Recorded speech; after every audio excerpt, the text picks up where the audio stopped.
नमस्कार दोस्तों, डिजिटल ग्रामीण सेवा के इस YouTube चैनल पे आप सभी का स्वागत है। दोस्तों, हमारे पास कुछ कंप्लेंट्स आई थी कि डिजिटल ग्रामीण सेवा में जो कैश डिपॉजिट की सुविधा है, क्या वह सभी बैंकों के लिए है और उस सुविधा से रिटेलर्स को फ़ायदा क्या है। तो दोस्तों, आज हमारा इस वीडियो में उद्देश्य यही है कि उसके बारे में आपको पूरा क्लियर किया जाए। तो दोस्तों, अगर आप इस चैनल पर नए हैं और चैनल को अभी तक अगर आपने सब्सक्राइब नहीं किया है तो आप चैनल को सब्सक्राइब करें, वीडियो को लाइक करें।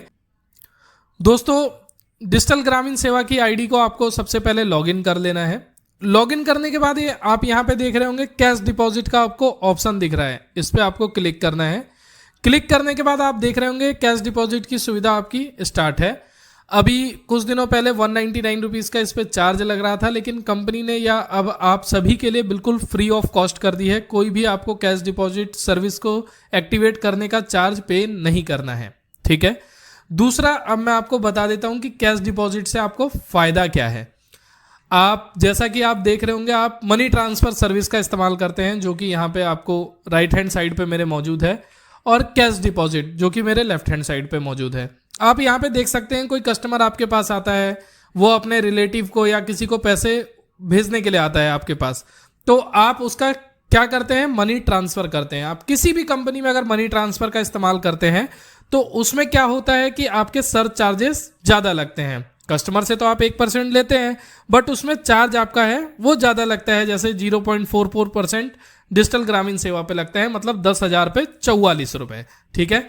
लेकिन वही सर्विस अगर आप कैश डिपॉजिट से अगर उस कस्टमर का कैश डिपॉजिट करते हैं उसके अकाउंट में, तो मात्र 15 रुपये में आप कर सकते हैं। मतलब कि क्या, आपने कस्टमर से लिया 100 रुपये, आपने अगर कैश डिपॉजिट से उसका इस्तेमाल करा तो आपके पास कितना बचा, 85 आपका फ़ायदा हुआ। वही अगर आप मनी ट्रांसफ़र से उस सर्विस का इस्तेमाल करेंगे तो 100 रुपीज़ आपने किया, 4 आपका माइनस हुआ, आपके पास कितना बचा, 56 रुपये। मतलब अगर आप कैश डिपॉजिट का इस्तेमाल करेंगे तो आपकी अर्निंग जो है वो करीब करीब डबल होगी, ठीक है। आप यहाँ पे देख सकते हैं, कैश डिपॉजिट अगर आप इस्तेमाल करते हैं तो 1 रुपये से लेकर अगर 10,000 तक आप इस्तेमाल करेंगे तो मात्र 15 के चार्ज में आप कस्टमर का पैसा इमीडिएट उसके अकाउंट में डिपॉजिट कर सकते हैं। दूसरा, कैश डिपॉजिट का फ़ायदा ये है आपका कि आपको इसमें कोई लिमिट नहीं है कि आप एक दिन में कितना पैसा डिपॉजिट करेंगे। एक समय पे 2 लाख रुपए आप एक कस्टमर का डिपॉजिट कर सकते हैं। अगर वो 10 लाख रुपए भी अपने अकाउंट में कैश डिपॉजिट कराना चाहता है तो आप उसका कर सकते हैं, ओके।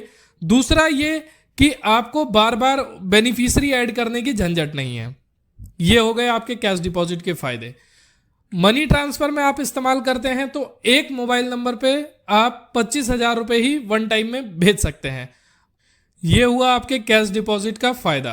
अगर आपके पास कस्टमर आता है, वो कहता है कि मुझे 1,000 रुपये या उससे नीचे डिपॉजिट करना है, तो आप मनी ट्रांसफ़र की अपनी सर्विस का इस्तेमाल करें।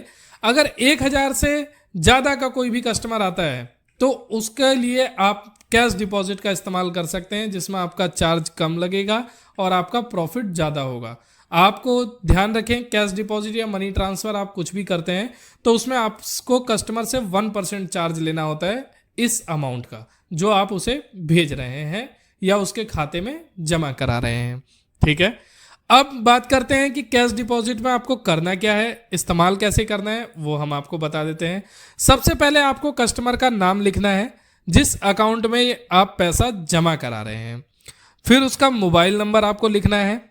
मोबाइल नंबर लिखने के बाद आपको उसका बैंक सिलेक्ट करना है। बैंक सिलेक्ट करने के बाद आप देखेंगे यहाँ पे IFSC कोड ऑटोमेटिक आ चुका है। आप चाहें तो इसे छोड़ सकते हैं या आप कस्टमर से उसका IFSC कोड पूछ के और यहाँ पे सही फिल करें।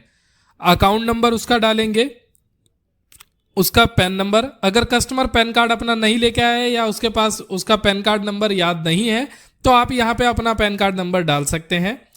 दूसरा, अमाउंट आपको यहाँ पे डालना है। अमाउंट डालने के बाद आप देखेंगे यहाँ पे 2 मोड से आप कस्टमर को पैसे भेज सकते हैं, IMPS और NEFT। IMPS में क्या होता है कि कस्टमर को पैसा तुरंत ही उसके अकाउंट में रिसीव हो जाएगा। NEFT में थोड़ा सा समय लगता है, कई बार 15 मिनट में, आधे घंटे में, 1 घंटे के अंदर कस्टमर को पैसा उनके अकाउंट में क्रेडिट हो जाएगा। रिमार्क्स में आप कुछ भी लिख सकते हैं। आप अगर कस्टमर आपके पास आया, मान लीजिए किसी को पैसा भिजवाने के लिए, तो या आप कुछ भी डन लिख सकते हैं, लिख के आप पैसे को भेज सकते हैं उसके अकाउंट में। सारी डिटेल्स भरने के बाद उसे एक बार वेरीफाई कर लें कस्टमर से कि अकाउंट नंबर जो उसने दिया वो सही है या नहीं, उसका IFSC कोड सही है या नहीं, उसका नाम जो अकाउंट पे है वो सही है या नहीं। ये 4 चीज़ें, मतलब आपको नाम, बैंक, उसका IFSC कोड और अकाउंट नंबर, ये 4 चीज़ें तो हमेशा आप 2 बार वेरीफाई जरूर कर लें ताकि उसका अमाउंट किसी और के खाते में जमा ना हो जाए गलती से। ये सब डिटेल्स आप दोबारा वेरीफाई करने के बाद आप सबमिट पे क्लिक करिए, पैसा तुरंत आपके वॉलेट से कट होके और इमीडिएट उसके अकाउंट में डिपॉजिट हो जाएगा। इतनी आसानी से आप कैश डिपॉजिट सर्विस का इस्तेमाल कर सकते हैं और उस पर कम सरचार्ज देके आप ज़्यादा प्रॉफिट कमा सकते हैं दोस्तों। तो बहुत आसान है। अगर आप डिजिटल ग्रामीण सेवा के यूट्यूब चैनल पे नए हैं, अगर आप डिजिटल ग्रामीण सेवा से अभी तक नहीं जुड़े हैं, तो आप भी जुड़ के इस सर्विस का लाभ ले सकते हैं। किसी भी बैंक में आप पैसा बहुत ही आसानी से जमा कर सकते हैं और यह सारी सुविधाएं भी इस्तेमाल करके अपने बिजनेस को बढ़ा सकते हैं। डिजिटल ग्रामीण सेवा अभी एक और नया APS RBL बैंक भी लाया है, जिसके बारे में हम आपको अगली वीडियो में बताएंगे। मतलब इस समय डिजिटल ग्रामीण सेवा में 4 बैंकों का APS हो चुका है। APS ICICI bank, Fino bank, yes bank, RBL, money transfer, CMS service, मतलब ऑलमोस्ट बहुत सारी सुविधाएं हैं जिसका आप उपयोग करके बहुत अच्छा अर्निंग कर सकते हैं। आज के लिए इस वीडियो में इतना ही। हम आपसे फिर मिलेंगे एक नई वीडियो के साथ, एक नई जानकारी के साथ। जब तक के लिए नमस्कार।